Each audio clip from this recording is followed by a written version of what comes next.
Security ने जिन्ने officer ने इन्हां दा बिहेवियर बिल्कुल सही नहीं है। चन्नी साहब थोड़ा जा ਜਿਹੜੀ कमल किशोर यादव जी ਨੂੰ ਹਿਲਾ ਦੇ ਕਰੀ या इन्होंने मीटिंग कर लेने बाद चलो इस प्रेस कॉन्फ्रेंस के बाद 2 मिनट बात कर लेंगे। यू स्टार्ट यादव जी ਨਾਲ ਆਪਾਂ ਗੱਲ ਕਰ ਲਾਂਗੇ। ठीक है सर, डन है पक्का। ठीक है सर, अभी आप प्रेस कॉन्फ्रेंस कैरी ऑन करें फिर उसके बाद करें। ये लाइव कट रही है। हाँ जी, परम सत्कारयोग पत्रकार साहबान, थोड़ा स्वागत है साਰਿਆਂ ਦਾ। मैं लगातार ਪਿੰਡਾਂ ਦੇ ਵਿੱਚ ਸ਼ਹਿਰਾਂ ਦੇ ਵਿੱਚ ਆਪਣੇ ਪੰਜਾਬ ਦੇ ਲੋਕਾਂ ਦੇ ਵਿੱਚ ਘੁੰਮ ਰਿਹਾ। ਜੋ ਮੈਨੂੰ ਫੀਡਬੈਕ ਮਿਲਦੀ ਹੈ, ਜੋ ਲੋਕ ਮੈਨੂੰ ਦੱਸਦੇ ਹੈ, ਜਿਸ ਤਰੀਕੇ ਦੀਆਂ ਮੁਸ਼ਕਲਾਂ ਲੋਕਾਂ ਦੇ ਸਾਹਮਣੇ ਆ ਰਹੀਆਂ ਉਹ ਮੈਨੂੰ ਪਤਾ ਲੱਗ ਰਹੀ ਹੈ ਤੇ ਮੈਂ ਇੱਕ ਮੁਸ਼ਕਿਲ ਦਾ ਹੱਲ ਕਰਨ ਲਈ ਵਚਨਬੱਧ ਹੈ ਤੇ ਕਰਨੀ ਹੈ। ਇਹਨਾਂ ਮੁਸ਼ਕਿਲਾਂ ਦੇ ਵਿੱਚ ਇੱਕ ਬਹੁਤ ਵੱਡੀ ਮੁਸ਼ਕਿਲ ਹੈ ਪੰਜਾਬ ਦੇ ਲੋਕਾਂ ਨੂੰ ਬਿਜਲੀ ਦੇ ਬਿੱਲਾਂ ਦੀ। ਸੋ ਅਸੀਂ ਉਸ ਦੇ ਵਿੱਚ ਕਾਫੀ ਰਾਹਤ ਦੇਣਾ ਚਾਹੁੰਦੇ ਹਾਂ, ਜਿਹੜੀਆਂ 1-2 ਕਿਸ਼ਤਾਂ ਦੇ ਵਿੱਚ ਅਸੀਂ ਵਾਰ-ਵਾਰ ਮੀਟਿੰਗ ਕਰਕੇ ਡਿਸਕਸ ਕਰਕੇ ਇਹ ਰਾਹਤਾਂ ਦੇਵਾਂਗੇ।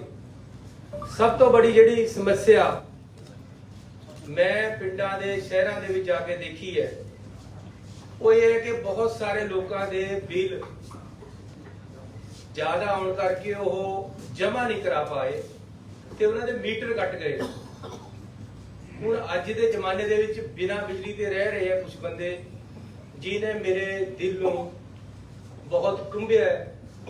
ਮੈਨੂੰ ਦੁੱਖ ਹੋਇਆ ਇਸ ਚੀਜ਼ ਦਾ ਕਿ ਬਿਜਲੀ ਦਾ ਮੀਟਰ ਕੱਟਿਆ ਹੋਇਆ ਹੈ ਤੇ ਉਹ ਲੋਕ ਬਿਨਾਂ ਬਿਜਲੀ ਤੋਂ ਰਹਿ ਰਹੇ। ਜੋ ਸਰਕਾਰੀ ਫਿਗਰ ਮੈਨੂੰ ਦਿੱਤੀ ਗਈ ਹੈ 55,000 ਤੋਂ 1 ਲੱਖ ਦੇ ਵਿੱਚ ਲੋਕਾਂ ਦੇ ਘਰਾਂ ਦੇ ਬਿਜਲੀ ਦੇ ਕਨੈਕਸ਼ਨ, ਬਿਜਲੀ ਦਾ ਬਿੱਲ ਨਾ ਦੇਣ ਕਰਕੇ ਕੱਟੇ ਹੋਏ। ਸੋ ਉਹਦੇ ਵਾਸਤੇ ਅੱਜ ਅਸੀਂ ਆਪਣੀ ਕੈਬਨਿਟ ਦੇ ਵਿੱਚ ਵਿਸਤਾਰਪੂਰਵਕ ਵਿਚਾਰ ਕੀਤਾ ਹੈ। 2 ਕਿਲੋਵਾਟ ਤੱਕ ਜਿਹੜਾ ਕੰਜ਼ਿਊਮਰ ਹੈ ਉਹ 53 ਲੱਖ ਹੈ ਪੰਜਾਬ ਦੇ ਵਿੱਚ। ਟੋਟਲ 72 ਲੱਖ ਕੰਜ਼ਿਊਮਰ ਹੈ। ਸੋ ਲਗਭਗ 75-80% ਕੰਜ਼ਿਊਮਰ ਹੈ ਜਿਹੜਾ ਉਹ 2 ਕਿਲੋਵਾਟ ਦੇ ਵਿੱਚ ਆ ਜਾਂਦਾ ਹੈ। ਤੇ ਮੈਂ ਜੋ ਸਰਵੇ ਕਰਾਇਆ, ਜੋ ਮੈਂ ਦੇਖਿਆ, ਇਹ ਜਿਹੜੇ 2 ਕਿਲੋਵਾਟ ਤੱਕ ਦਾ ਕੰਜ਼ਿਊਮਰ ਹੈ ਇਹ ਜ਼ਿਆਦਾ ਡਿਫਾਲਟਰ ਹੈ, ਇਸ ਤੋਂ ਬਿੱਲ ਨਹੀਂ ਦੇ ਪਾ ਰਹੇ, ਇਹਨਾਂ ਦੇ ਕਨੈਕਸ਼ਨ ਕੱਟੇ ਗਏ। ਸੋ ਅੱਜ ਅਸੀਂ ਫੈਸਲਾ ਕੀਤਾ ਹੈ ਕਿ 2 ਕਿਲੋਵਾਟ ਦੇ ਕੰਜ਼ਿਊਮਰ ਦੇ 2 ਕਿਲੋਵਾਟ ਦੇ ਤੱਕ ਦੇ, ਚਾਹੇ ਉਹਦਾ 1 ਕਿਲੋਵਾਟ ਲੋਡ ਹੈ, ਚਾਹੇ ਉਹਦਾ 500 ਵਾਟ ਲੋਡ ਹੈ, ਚਾਹੇ 1.5 ਕਿਲੋਵਾਟ ਲੋਡ ਹੈ, 2 ਕਿਲੋਵਾਟ ਤੱਕ ਦੇ ਕੰਜ਼ਿਊਮਰ ਜਿੰਨੇ ਹੈਗੇ ਆ ਪੰਜਾਬ ਦੇ ਵਿੱਚ, ਜਿਹੜੇ ਕਿ ਲਗਭਗ 80% ਹੈ ਜਾਂ 75% ਹੈ ਟੋਟਲ ਆਬਾਦੀ ਦੇ, ਉਹਨਾਂ ਦਾ ਪਿਛਲਾ ਜਿਹੜਾ ਬਿੱਲ ਆਇਆ ਹੈ, ਜਿਹੜਾ ਪਿਛਲਾ ਬਿੱਲ ਆਇਆ ਉਹਨਾਂ ਦਾ, ਉਹਦੇ ਵਿੱਚ ਇੱਕ ਤਾਂ ਪਿਛਲੇ ਮਹੀਨੇ ਦਾ ਬਿੱਲ ਲਿਖਿਆ ਹੋਇਆ, ਇੱਕ ਬਕਾਏ ਲਿਖੇ ਹੋਏ ਆ ਵੀ ਤੁਸੀਂ ਇੰਨੇ ਦੇ ਡਿਫਾਲਟਰ ਹੋ। ਉਹ ਬਕਾਇਆ ਸਾਰਾ ਉਹਨਾਂ ਲੋਕਾਂ ਦਾ ਅਸੀਂ ਭਰਾਂਗੇ। ਅਸੀਂ ਸਰਕਾਰ ਨੇ ਫੈਸਲਾ ਕਰ ਲਿਆ, ਸਰਕਾਰ ਉਹਨਾਂ ਦਾ ਭਰੇਗੀ ਤੇ ਨਾਲ ਜਿਨ੍ਹਾਂ ਦੇ ਬਿਜਲੀ ਦੇ ਕਨੈਕਸ਼ਨ ਇਸ ਕਰਕੇ ਕੱਟੇ ਗਏ ਕਿ ਜੀ ਉਹ ਡਿਫਾਲਟਰ ਸੀਗੇ, ਉਹਨਾਂ ਦੇ ਪੈਸੇ ਨਹੀਂ ਜਮ੍ਹਾਂ ਕਰਾ ਹੋਏ, ਉਹਨਾਂ ਦੇ ਬਿਜਲੀ ਦੇ ਕਨੈਕਸ਼ਨ ਦੁਬਾਰੇ ਲਗਾ ਦਿੱਤੇ ਜਾਣਗੇ ਬਿਨਾਂ ਕੋਈ ਪੈਸਾ ਲਏ। 1500 ਰੁਪਇਆ ਫੀਸ ਹੈ ਦੁਬਾਰੇ ਕਨੈਕਸ਼ਨ ਲਵਾਉਣ ਦੀ, ਉਹ ਵੀ ਉਹਨਾਂ ਦੀ ਅਸੀਂ ਭਰਾਂਗੇ, ਉਹਨਾਂ ਨੂੰ ਕੋਈ ਭਰਨ ਦੀ ਲੋੜ ਨਹੀਂ। ਸੋ ਮੈਂ ਫੇਰ ਕਹਿਣਾ, ਪੰਜਾਬ ਦੇ ਵਿੱਚ 53 ਲੱਖ ਕੰਜ਼ਿਊਮਰ, 53 ਲੱਖ ਪਰਿਵਾਰ ਜਿਨ੍ਹਾਂ ਦੇ ਬਕਾਏ ਖੜੇ, ਜਿਹੜੇ ਬਿਜਲੀ ਦੇ ਬਕਾਏ ਨਹੀਂ ਭਰ ਪਾ ਰਹੇ ਪਿਛਲੇ ਬਿੱਲ ਤੱਕ, ਜਿਹੜਾ ਉਹਨਾਂ ਦਾ ਹੁਣ ਇਸ ਤੋਂ ਪਹਿਲਾਂ ਆਇਆ, ਜਦੋਂ ਸਾਡੀ ਸਰਕਾਰ ਇਸ ਨੇ ਹੱਲ ਲਿਆ, ਉਦੋਂ ਤੱਕ ਜਿਹੜੇ ਉਹਨਾਂ ਦੇ ਬਿੱਲ ਆਏ ਹੋਏ ਹੈ, ਉਹਨਾਂ ਦੇ ਵਿੱਚ ਜਿੰਨੇ ਬਕਾਏ ਖੜੇ ਹੈ ਉਹ ਪੰਜਾਬ ਸਰਕਾਰ ਉਹਨਾਂ ਦੇ ਭਰੇਗੀ, ਉਹਨਾਂ ਨੂੰ ਭਰਨ ਦੀ ਲੋੜ ਨਹੀਂ ਹੈ, ਕਿਉਂਕਿ ਉਹ ਭਰ ਨਹੀਂ ਪਾ ਰਹੇ। ਕਿਉਂਕਿ ਬਕਾਇਆ ਤਾਂ ਖੜਦਾ ਜੇ ਉਹਦੇ ਸਮਰੱਥਾ ਨਹੀਂ ਹੈ। ਅਸੀਂ ਇਹੀ ਮਾਪਦੰਡ ਰੱਖਿਆ ਹੈ ਕਿ ਬਕਾਇਆ ਤਾਂ ਖੜਾ ਹੈ ਜੇ ਸਮਰੱਥਾ ਨਹੀਂ ਹੈ। ਜਿਹਦੇ ਚ ਬਿੱਲ ਭਰਨ ਦੀ ਸਮਰੱਥਾ ਨਹੀਂ ਹੈ ਉਹਦੇ ਵਾਸਤੇ ਪੰਜਾਬ ਸਰਕਾਰ ਹੈ, ਉਹਦੇ ਵਾਸਤੇ ਮੈਂ, ਉਹਦੇ ਵਾਸਤੇ ਅਸੀਂ ਸਾਰੇ ਜਣੇ ਖੜੇ ਹਾਂ। ਤੇ ਉਹਦੇ ਸਾਰੇ ਬਿੱਲ ਅਸੀਂ ਅੱਜ ਪੰਜਾਬ ਸਰਕਾਰ ਨੇ ਭਰਨੇ ਆ, ਉਹਨਾਂ ਦੇ ਆਪਣੇ ਬਿੱਲ ਮਾਫ ਹੋ ਗਏ ਆ। 55,000 ਹੈ ਕਿ 55 ਲੱਖ ਹੈ? 55 ਲੱਖ ਪਰਿਵਾਰ ਹੈ, 53 ਲੱਖ ਜਿਨ੍ਹਾਂ ਦੇ 2 ਕਿਲੋਵਾਟ ਤੱਕ ਦਾ ਲੋਡ ਹੈ। ਸਾਡੇ ਸਰਕਾਰੀ ਫਿਗਰਾਂ ਦੇ ਅਨੁਸਾਰ ਡਿਫਾਲਟਿੰਗ ਕਿੰਨੇ ਹੈ? ਡਿਫਾਲਟਰ ਉਹਨਾਂ ਦੇ ਜਿੰਨਾ ਕੋਈ ਵੀ ਡਿਫਾਲਟਰ ਹੈ, ਜੇ 1 ਰੁਪਏ ਦਾ ਚਾਹੇ ਉਹ 5,000 ਦਾ ਚਾਹੇ 50,000 ਦਾ, ਮੈਂ ਦੇਖਿਆ ਕਈ ਤਾਂ 70,000 ਦੇ 1 ਲੱਖ ਦੇ 2 ਲੱਖ ਦੇ ਬਿੱਲ ਚੱਕੀ ਫਿਰਦੇ, ਕਿੱਥੇ ਤੇ ਭਰੇਗਾ ਗਰੀਬ ਆਦਮੀ? ਅਪਰੋਕਸੀਮੇਟਲੀ ਕਿੰਨਾ ਲੋਡ ਪਏਗਾ? ਇਹ ਲੋਡ ਅਪਰੋਕਸੀਮੇਟਲੀ 1200 ਕਰੋੜ ਰੁਪਏ ਦੇ ਲਗਭਗ ਪੰਜਾਬ ਸਰਕਾਰ ਨੂੰ ਪੈਣਾ। ਅਜੇ ਇਸ ਤੋਂ ਜ਼ਿਆਦਾ ਹੋ ਸਕਦਾ ਹੈ। ਇਹ ਅਜੇ ਕਦੋਂ ਤੋਂ ਹੋਏਗਾ? 5 ਸਾਲ ਤੋਂ ਡਿਫਾਲਟਰ ਹੈ, 3 ਸਾਲ ਤੋਂ? ਮੈਂ ਕਹਿੰਦਾ ਜੀ, ਚਾਹੇ ਉਹ ਸਾਰੀ ਉਮਰ ਦਾ ਡਿਫਾਲਟਰ ਹੈ, ਕਿਸੇ ਨੇ ਚਾਹੇ 50 ਸਾਲ ਦੇ ਪੈਸੇ ਜਮ੍ਹਾਂ ਕਰਾਏ, ਚਾਹੇ 10 ਸਾਲ ਦੇ ਨਹੀਂ ਕਰਾਏ, ਚਾਹੇ 14 ਸਾਲ ਦੇ ਨਹੀਂ ਕਰਾਏ, ਚਾਹੇ 1 ਸਾਲ ਦੇ ਨਹੀਂ ਕਰਾਏ, ਚਾਹੇ 1 ਮਹੀਨੇ ਦੇ ਨਹੀਂ ਕਰਾਏ, ਜਿਹੜਾ ਪਿਛਲਾ ਬਿੱਲ ਆਇਆ ਕਿਸੇ ਦਾ, ਉਹਦੇ ਜਿਹੜਾ ਬਕਾਇਆ ਲੱਗ ਕੇ ਆਇਆ ਉਹ ਸਾਰਾ ਮਾਫ। ਵੈਸੇ ਕਿੰਨੇ ਕੁ ਸਾਲ ਪੁਰਾਣਾ ਜੀ? ਐਵਰੇਜ ਕਿੰਨੇ ਕੁ ਸਾਲ ਪੁਰਾਣਾ ਹੈ? ਸਾਰੇ ਮੈਂ ਤਾਂ ਫੇਰ ਕਹਿ ਰਿਹਾ, ਤੁਹਾਡੇ ਪਾਸ ਬਕਾਇਆ ਤੁਹਾਡਾ ਜੇ 14 ਸਾਲ ਦਾ ਵੀ ਆ ਰਿਹਾ, ਤੁਹਾਡੇ ਬਿੱਲ ਵਿੱਚ ਆ ਗਿਆ ਨਾ, ਉਹ ਅੱਜ ਤੁਹਾਡੇ ਬਿੱਲ 'ਚ ਖੜਾ ਹੈ। ਉਹ ਜਿਹੜਾ ਤੁਹਾਡਾ ਬਕਾਇਆ ਖੜਾ ਹੈ ਉਹ ਅਸੀਂ ਉਹਨੂੰ ਦੇ ਰਹੇ, ਬਿਜਲੀ ਬੋਰਡ ਨੂੰ ਪੰਜਾਬ ਸਰਕਾਰ ਦੇਗੀ, ਦੇਣਾ ਤਾਂ ਪਏਗਾ ਸਾਨੂੰ, ਮਾਫ ਨਹੀਂ ਹੋਣਾ, ਪੰਜਾਬ ਸਰਕਾਰ ਆਏਗੀ ਅੱਗੇ ਨੂੰ। ਜੇ ਉਹਦੇ ਵਿੱਚ ਬਿੱਲ ਆਏਗਾ ਤਾਂ ਉਹਦੇ ਵਿੱਚ ਲਿਖਿਆ ਹੋਏਗਾ ਕਿ ਆ ਇੰਨਾ ਬਕਾਇਆ ਹੈ ਜਿਹੜਾ ਕਿ ਪੰਜਾਬ ਸਰਕਾਰ ਵੱਲੋਂ ਦਿੱਤਾ ਜਾਏਗਾ, ਕੰਜ਼ਿਊਮਰ ਨੂੰ ਨਹੀਂ ਦੇਣ ਦੀ ਲੋੜ। ਨੈਕਸਟ ਮੰਥ ਤੋਂ ਹੈ ਚੰਨੀ ਸਾਹਿਬ, ਨੈਕਸਟ ਅੱਜ ਮਹੀਨੇ ਤੋਂ ਹੋ ਗਿਆ, ਜੋ ਸਤੰਬਰ ਹੈ, ਅਕਤੂਬਰ ਹੈ, ਇਹ ਕਦ ਤੋਂ ਹੋਊਗਾ ਆਪਣਾ ਸ਼ੁਰੂ? ਮੈਂ ਫੇਰ ਦੱਸ ਰਿਹਾ ਜੀ, ਹਰ ਕਿਸੇ ਦਾ ਬਿੱਲ ਕਿਸੇ ਨਾ ਕਿਸੇ ਦਿਨ ਆਇਆ, ਚਾਹੇ 15 ਦਿਨ ਪਹਿਲਾਂ ਆਇਆ, ਚਾਹੇ 1 ਮਹੀਨਾ ਪਹਿਲਾਂ ਆਇਆ, ਚਾਹੇ ਕੱਲ ਆਇਆ, ਜਦ ਬਿੱਲ ਆਇਆ ਪਿਛਲਾ, ਅਸੀਂ ਪਿਛਲਾ ਬਕਾਇਆ ਦੇਖਣਾ। ਜਿਹੜੇ ਇਸ ਮਹੀਨੇ ਦਾ ਅਗਲਾ ਉਹਨਾਂ ਦਾ ਪੈਸਾ ਆਏਗਾ ਉਹਨਾਂ ਨੇ ਦੇਣਾ, ਉਹਨਾਂ ਨੇ ਅੱਗੇ ਨੂੰ ਬਿੱਲ ਜਾਰੀ ਦੇਣੇ ਹੈ। ਲੇਕਿਨ ਜਿਹੜਾ ਪੁਰਾਣਾ ਬਕਾਇਆ ਖੜਾ ਹੈ, ਜਿਹੜਾ ਕਿ ਜਿਹਦੇ ਕਰਕੇ ਲੋਕ ਪਰੇਸ਼ਾਨ ਹੈ, ਬਿੱਲ ਨਹੀਂ ਦੇ ਪਾ ਰਹੇ, ਉਹਨਾਂ ਦੇ ਕਨੈਕਸ਼ਨ ਕੱਟ ਗਏ ਹੈ। ਮੇਰੇ ਹਲਕੇ ਦੇ ਵਿੱਚ ਕੰਦੋਲਾ ਟੱਪਰੀਆਂ ਪਿੰਡ ਹੈ, ਮੈਨੂੰ ਕਿਉਂ ਚੀਜ਼ ਕਿਸ ਤਰ੍ਹਾਂ ਮੈਂ ਲੋਕਾਂ ਨੂੰ ਮਿਲਿਆ, ਉਹਨਾਂ ਨੇ ਮੈਨੂੰ ਕਿਆ ਦੱਸਿਆ। ਕੰਦੋਲਾ ਟੱਪਰੀਆਂ ਪਿੰਡ ਹੈ, ਉਹ ਇੱਕ ਬੀਬੀ ਹੈ, ਉਹਦਾ ਇੱਕ ਮੁੰਡਾ ਹੈ। ਮੇਰੇ ਪਾਸ ਉਹਨਾਂ ਨੇ 25 ਚੱਕਰ ਲਾ ਲਏ ਪਿਛਲੇ 2 ਮਹੀਨੇ, ਅਜੇ ਮੈਂ ਮੁੱਖ ਮੰਤਰੀ ਨਹੀਂ ਬਣਿਆ। ਉਹ ਮੇਰੇ ਪਾਸ ਰੋਣੇ ਲੱਗ ਗਏ ਕਿ 70,000 ਰੁਪਇਆ ਬਿੱਲ ਮੈਂ ਕਿੱਥੇ ਦੇਵਾਂ, ਗਰੀਬ ਜਨਾਨੀ ਹੈ, ਵਿਧਵਾ ਹੈ, ਮੈਂ ਨਹੀਂ ਭਰ ਸਕਦੀ, ਮੇਰਾ ਬਕਾਇਆ ਆ ਰਿਹਾ। ਸੀਐਮ ਸਾਹਿਬ, ਇਹਦਾ ਮੈਕੈਨਿਜ਼ਮ ਕੀ ਹੋਏਗਾ? ਮੈਕੈਨਿਜ਼ਮ ਕਿਵੇਂ ਐਡਜਸਟ ਹੋਣਗੇ? ਆਫੀਸਰਸ ਨੂੰ ਕਿਵੇਂ ਤੁਸੀਂ ਜਿਹੜੇ ਅਸੀਂ ਇੱਕ ਹਰ ਬਲਾਕ ਤਹਿਸੀਲ ਲੈਵਲ ਤੇ ਕਮੇਟੀ ਬਣਾ ਰਹੇ, ਜਿਹਦੇ ਵਿੱਚ ਇੱਕ ਅਫਸਰ, ਇੱਕ ਸਰਕਾਰੀ ਨੁਮਾਇੰਦਾ, ਪ੍ਰਾਈਵੇਟ ਰਿਪਰੈਜ਼ੈਂਟੇਟਿਵ ਚੋਂ, ਤੇ ਇੱਕ ਉਹਨਾਂ ਦੇ ਨਾਲ ਬਿਜਲੀ ਬੋਰਡ ਦਾ ਐਸਟੀਓ ਜਾਂ ਜੇਈ ਜਾਂ ਉਹ ਆਪਣਾ ਨੁਮਾਇੰਦਾ ਲਗਾਵੇ। ਉਹਨਾਂ ਨੂੰ ਇਹ ਸਾਰੀਆਂ ਐਪਲੀਕੇਸ਼ਨਾਂ ਦਿੱਤੀਆਂ ਜਾਣਗੀਆਂ, ਉਹ ਇਹ ਦੇਖਣਗੇ ਕਿ 2 ਕਿਲੋਵਾਟ ਤੱਕ ਦਾ ਲੋਡ ਹੈ, ਇਹਦਾ ਬਣਦਾ ਦੇਣਾ, ਉਸੇ ਟਾਈਮ ਬੇ ਹੋ ਜਾਣਗੇ ਜਦੋਂ ਦਰਖਾਸਤ ਆ ਗਈ। ਦਰਖਾਸਤ ਦੇ ਫਾਰਮ ਵੀ ਅਸੀਂ ਭੇਜਾਂਗੇ, ਕਿਸੇ ਦੇ ਕੋਈ ਲੋਡ ਨਹੀਂ, ਮਦਦ ਕਰਨਗੇ, ਪੰਚਾਇਤਾਂ ਮਦਦ ਕਰਨਗੀਆਂ, ਹਰ ਕਿਸੇ ਨੂੰ ਜਿਹਦਾ 2 ਕਿਲੋਵਾਟ ਦਾ ਲੋਡ ਹੈ ਉਸ ਤੋਂ ਇਹ ਵੇਰ ਕਰਨ ਵਾਸਤੇ ਫਾਰਮ ਭਰਵਾਉਣਗੇ। ਸਾਡੀ ਕਮੇਟੀ ਦੇਖ ਕੇ ਉਹਨੂੰ ਲਾਸਟ ਪਾਸ ਕਰ ਦਿੱਤਾ ਜਾਊਗਾ, ਜਿਹੜਾ ਕੋਈ ਲਾਸਟ ਡੇਟ ਜਦ ਮੈਂ ਕਹਿਤਾ ਲਾਸਟ ਡੇਟ ਨਿਯਤ ਹੋ ਗਈ, ਅੱਜ ਤੋਂ ਸ਼ੁਰੂ ਹੋ ਗਿਆ, ਜਿਹਦਾ ਅੱਜ ਤੱਕ ਬਿੱਲ ਆਇਆ ਹੋਇਆ ਹੈ ਉਹਦੇ ਜਿੰਨਾ ਬਕਾਇਆ ਖੜਾ ਹੋਗਾ।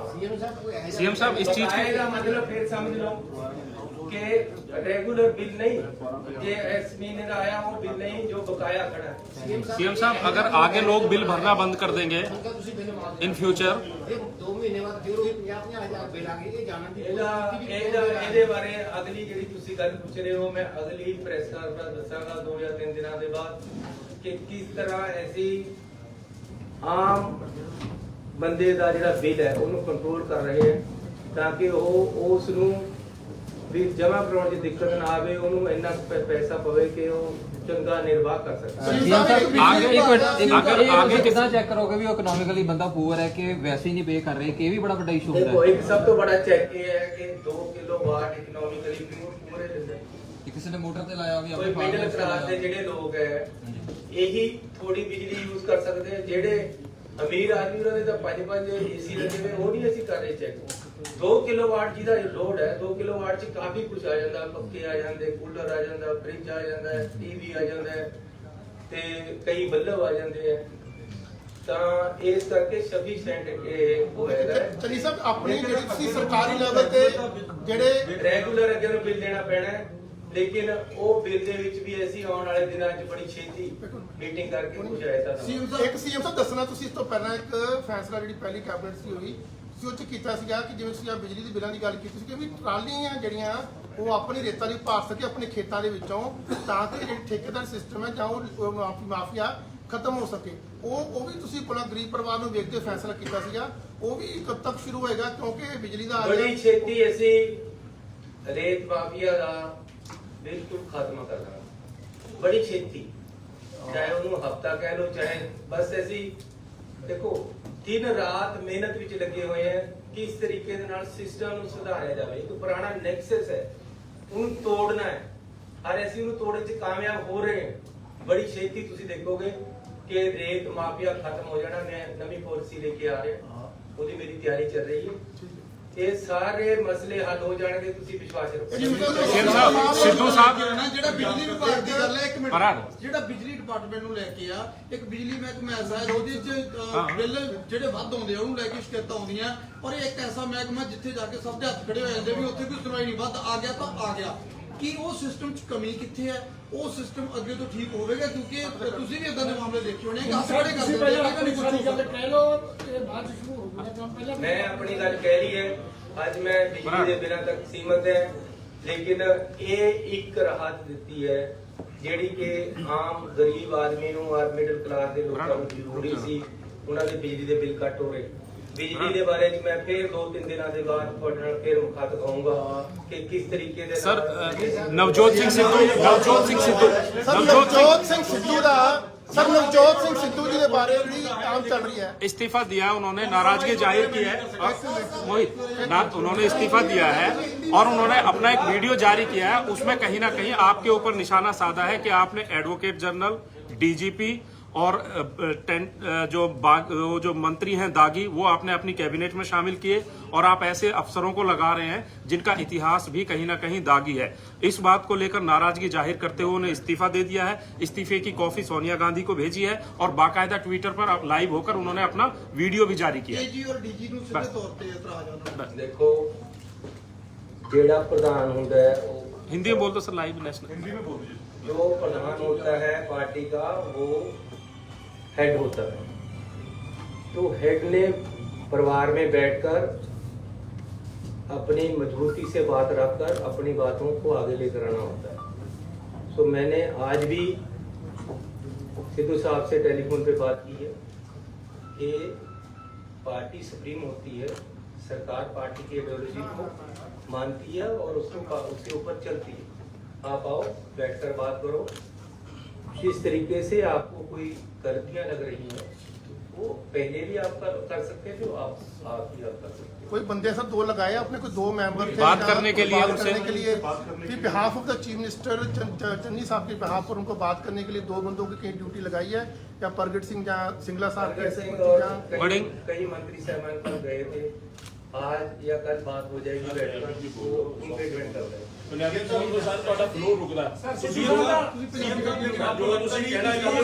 तरीका आपके पास हमेशा रास्ते खुले, आप कह रहे हैं कि मैंने फोन पे बात की, लेकिन इस तरह से इस्तीफा देना और उसके बाद वो भी आपसे बात करते, पार्टी अध्यक्ष है, आप चीफ मिनिस्टर हैं, आपको अपनी बात के नुकसान पहुंचाने की कोशिश नहीं है। नहीं कोई कोशिश नहीं है, इंटेंशनल कोई कोशिश नहीं है। तो उनको उनके साथ बात करेंगे बैठकर, जो भी बात होने वाली होगी। क्या ये स्टेज बना के रखना चाहते हैं सिद्धू साहब? आज रजिया सुल्ताना सर मीटिंग च नहीं आ सके। सीएम साहब ने ਤੁਹਾਡੇ ਸੀਐਮ ਬਣਨ ਤੋਂ ਬਾਅਦ ਜੋ ਇੱਕ ਮਾਹੌਲ ਪੰਜਾਬ ਦਾ ਬਣਿਆ ਸੀ ਕਿ ਹਾਂ ਚਲੋ ਬੜਾ ਚੰਗਾ ਹੋ ਰਿਹਾ, ਉਹ ਤਾਂ ਸਾਰਾ ਖਤਮ ਹੋ ਗਿਆ ਇੱਕ ਦਿਨ ਦੇ ਅੰਦਰ। ਕੁਛ ਨਹੀਂ ਕਰਦਾ, ਉਹ ਤੁਸੀਂ ਮਹਿਸੂਸ ਕਰਦੇ ਹੋ ਕਿ ਨਹੀਂ ਕਰਦੇ? ਸਿੱਧੂ ਸਾਹਿਬ ਦਾ ਇੱਕ ਢੰਗ ਠੀਕ ਹੈ, ਤੁਹਾਨੂੰ ਇਸ ਢੰਗ ਨਾਲ ਕਹਿਣਾ ਮੈਂ ਠੀਕ ਹੈ। ਸਟੇਟਮੈਂਟ ਨਹੀਂ ਕਰਨਾ ਚਾਹੁੰਦਾ, ਲੇਕਿਨ ਉਹਨਾਂ ਦਾ response ਕੀ ਸੀ? ਪੰਜਾਬ ਦੇ ਲੋਕਾਂ ਦੇ ਮਸਲਿਆਂ ਤੋਂ ਮੈਂ ਛਿੜਕਣਾ ਨਹੀਂ ਹੈ। ਸਿੱਧੂ ਸਾਹਿਬ ਦਾ ਨਹੀਂ, ਜਦੋਂ ਤੁਸੀਂ ਸੀਐਮ ਸਾਹਿਬ ਗੱਲ ਕੀਤੀ ਉਹਨਾਂ ਨਾਲ, ਉਹਨਾਂ ਦਾ ਕੀ ਰਿਸਪੌਂਸ ਸੀ? ਉਹਨਾਂ ਨੇ ਕਿਹਾ ਆਪਾਂ ਬੈਠ ਕੇ ਗੱਲ ਕਰ ਲਾਂਗੇ, ਲੇਕਿਨ ਮੈਂ ਤੁਹਾਨੂੰ, ਉਹਨਾਂ ਨੇ ਮੈਨੂੰ ਇਹ ਵੀ ਕਿਹਾ ਕਿ ਮੈਂ ਤੁਹਾਨੂੰ ਟਾਈਮ ਦੇਵਾਂਗਾ। APS ਜੋਲ ਬਾਰੇ ਵੀ ਕੋਈ ਰੌਲਾ ਉਹਨਾਂ ਨੂੰ ਕਹਿ ਜਾ ਰਿਹਾ। देखो गल ये है कि एक स्पेशल प्रोसिक्यूटर ऐसी बहुत तगड़ा वकील और ਉਹਦੇ ਨਾਲ ਕੋਈ 10 ਬੰਦਿਆਂ ਦੀ ਹੋਰ ਟੀਮ ਲੱਭ ਰਹੇ ਹੈ ਜਿਹੜੇ ਸਾਡੇ ਇੰਪੋਰਟੈਂਟ ਮੈਸੇਜ ਉਹ ਹੈਗੇ ਹੈ ਮਾਮਲੇ। ਕੇਸ ਹੈ ਮਾਮਲੇ ਹੈ ਉਹਨਾਂ ਵਾਸਤੇ ਪੇਸ਼ ਹੋਣ ਵਾਸਤੇ ਚੰਨੀ ਜੀ ਇੱਕ ਸਪੈਸ਼ਲ ਟੀਮ ਇੱਕ ਸਪੈਸ਼ਲ ਪ੍ਰੋਸੀਕਿਊਟਰ ਲੱਗੇਗਾ ਉਹਦੇ ਅੰਡਰ ਚੱਲੇਗੀ। ਇਸ ਕਰਕੇ ਕਿਸੇ ਤਰ੍ਹਾਂ ਦੇ ਸ਼ੰਕੇ ਸ਼ੁਬਾ ਐਟਲੀਸਟ ਮੇਰੇ ਤੇ ਤੁਹਾਨੂੰ ਲੋਕਾਂ ਨੂੰ ਜਾਂ ਪੰਜਾਬ ਦੇ ਲੋਕਾਂ ਨੂੰ ਨਹੀਂ ਹੋਣੇ ਚਾਹੀਦੇ। ਪਾਰਦਰਸ਼ੀ ਸਾਰਾ ਕੁਝ ਕੰਮ ਹੋਏਗਾ। ਜੋ ਸਾਡੇ ਕੁਲੀਗਸ ਨੇ ਯਾਰ ਹੋਰ ਜਿੱਥੇ ਸਾਨੂੰ ਫੀਡਬੈਕ ਮਿਲੀ ਕਿਹੜੇ ਲੱਗਣੇ ਚਾਹੀਦੇ ਸੀ ਲਗਾਏ, ਲੇਕਿਨ ਪੰਜਾਬ ਦੇ ਲੋਕਾਂ ਦੇ ਅਨੁਸਾਰ ਹੀ ਫੈਸਲੇ ਹੋਣੇ। ਜੇ ਕਿਸੇ ਨੂੰ ਲੱਗੇਗਾ ਇਹ ਨਹੀਂ ਲਾ ਇਹਨੂੰ ਲਾ, ਮੈਨੂੰ ਕੋਈ ਇਤਰਾਜ਼ ਨਹੀਂ ਹੈ, ਮੇਰੀ ਕੋਈ ਈਗੋ ਨਹੀਂ ਹੈ ਕਿਸੇ ਵੀ ਗੱਲ ਦੇ ਵਿੱਚ। ਮੈਂ ਬਿਲਕੁਲ ਕਲੀਅਰ ਹੈ ਜਿਸ ਗੱਲ ਦੇ ਨਾਲ ਲੋਕਾਂ ਦੇ ਵਿੱਚ ਕੋਈ ਦੰਦ ਚਰਚਾ ਗਲਤ ਜਾਂਦੀ ਹੈ, ਮੈਂ ਉਸ ਗੱਲ ਤੋਂ ਕਦੇ ਕੋਈ ਵਜੀਦ ਨਹੀਂ ਹੋਣ ਨੂੰ ਤਿਆਰ। ਹਾਂ, ਲੇਕਿਨ ਮੇਰੇ ਜੋ ਮਸਲੇ ਪੰਜਾਬ ਦੇ ਲੋਕਾਂ ਦੇ ਜਿਨ੍ਹਾਂ ਵਾਸਤੇ ਮੈਂ ਲੜਾਈ ਕਰਦਾ ਆ ਰਿਹਾ, ਮੈਂ ਉਹ ਲੜਾਈ ਤੋਂ ਪਿੱਛੇ ਨਹੀਂ ਹਟਾਂਗਾ। 1 ਇੰਚ ਵੀ ਗੁਰੂ ਦੇ ਘਰ ਦੇ ਪਿੱਛੇ ਨਹੀਂ ਹਟਾਂਗਾ। ਕਿਸੇ ਤਰ੍ਹਾਂ ਦੀ ਗਰਦਾਰੀ ਜਾਂ ਕਿਸੇ ਤਰ੍ਹਾਂ ਦੀ ਬੇਈਮਾਨੀ ਜਾਂ ਕਿਸੇ ਤਰ੍ਹਾਂ ਦੀ ਕਰਪਸ਼ਨ ਜਿੰਨੇ ਦੇਰ ਮੈਂ ਮੁੱਖ ਮੰਤਰੀਆਂ ਨਹੀਂ ਹੋਏਗੀ, ਇਹ ਮੈਂ ਬਿਲਕੁਲ ਤੁਹਾਨੂੰ ਵਿਸ਼ਵਾਸ ਸਰ ਦਿੰਦਾ। ਇਹੀ ਬੰਦਾ ਚੰਨੀ ਸਾਹਿਬ ਨਹੀਂ ਚੰਨੀ ਸਾਹਿਬ